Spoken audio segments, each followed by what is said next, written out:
He is a fierce advocate for health freedom, natural healing, and medical truth. For over 25 years, he's been exposing failures of the pharmaceutical medicine and empowering people to take charge of their health using nutrition, homeopathy, and detox strategies at work. He's the host of the Robert Scott Bell Show, passionate voice for bodily autonomy and informed consent. Please welcome Robert Scott Bell. It's good to see you. How you doing, my friend? Johnny, good to be with you, my friend. And yeah, we have a challenge ahead of us as we wake up to the reality that these pharmaceutical powers that be have declared war on us, not just recently and not just during COVID, but actually for a century or longer.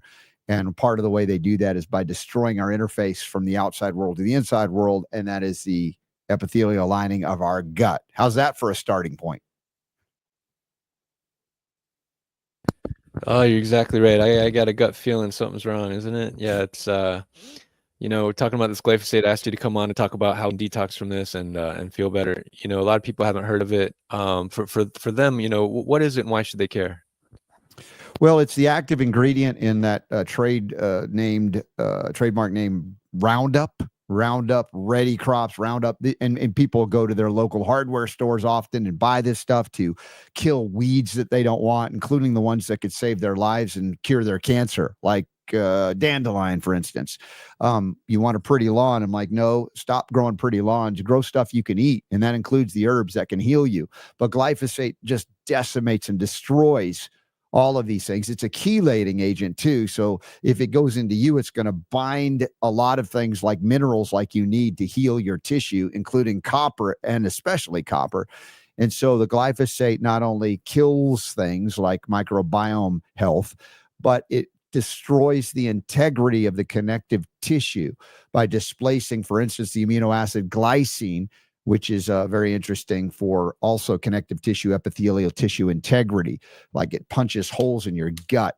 So you create leaky gut, colitis, Crohn's, diverticulitis, you name it.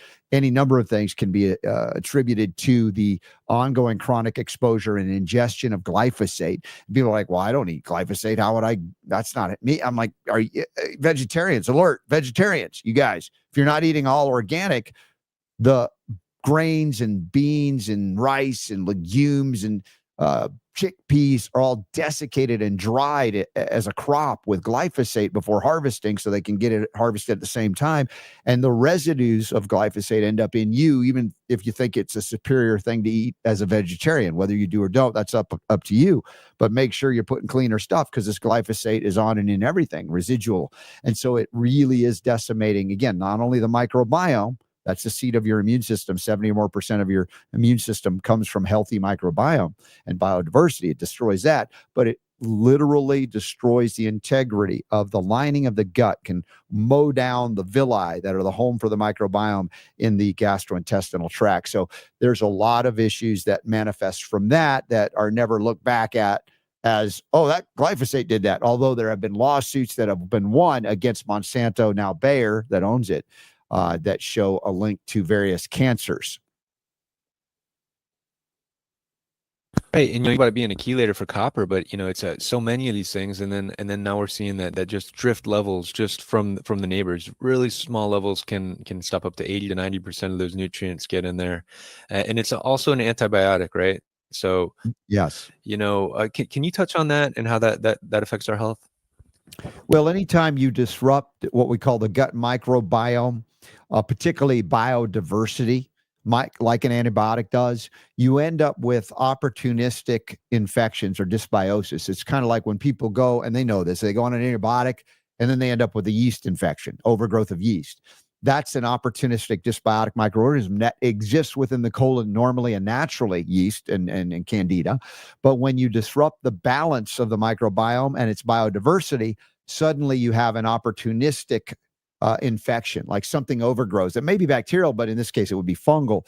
And in many cases, you see glyphosate interacting in the same dysbiotic manner, that it disrupts the microbiome biodiversity in unknown ways in some cases. But what ultimately it results is opportunistic infections of any and all kind. So that's how it operates as an antibiotic, which is different than an antimicrobial, which has a broad spectrum activity that doesn't disrupt microbiome biodiversity, like the use of bioactive silver hydrosol, like in Sovereign Silver or Argentyn 23. You can uniformly reduce microbiome content without disrupting the biodiversity. Therefore, you can replenish easy. In the meantime, silver is one of the antidotes, if you will, because it downregulates the inflammatory cytokines where the glyphosate just punches through and just destroys integrity of tissue. And then you begin to heal tissue locally, hopefully also reducing the inflow or eliminating altogether, if you can, of glyphosate and other antimicrobial disruptive compounds.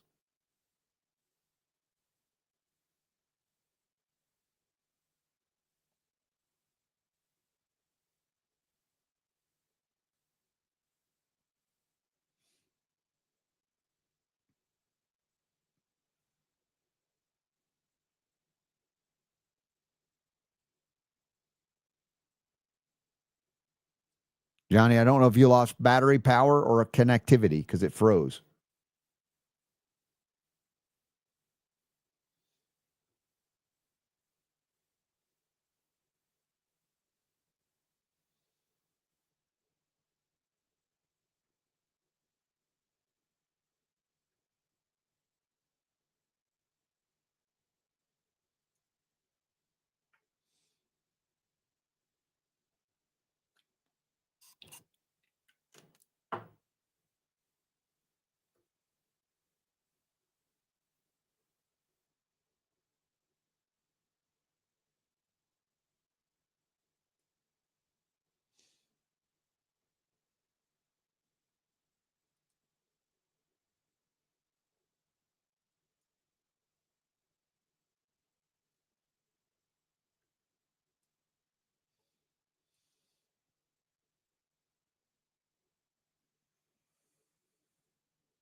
Are you back, Johnny? I thought you lost power. I am back. I don't know, the internet's going funny. That is for sure. Hey, so did you hear me before? I was asking about.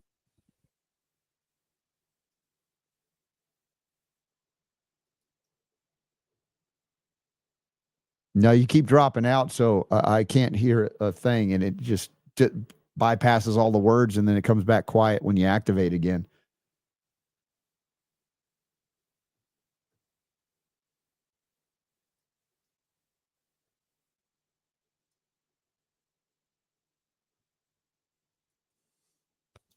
One, two, one, two. I would say we should just reschedule. You don't because hear me now, huh? I can hear you now.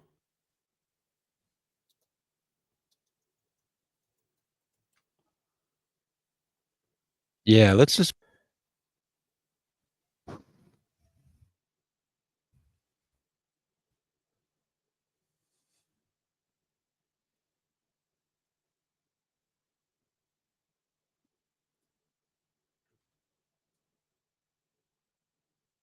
Hey, Rob, can you hear me now? Yes. And then no.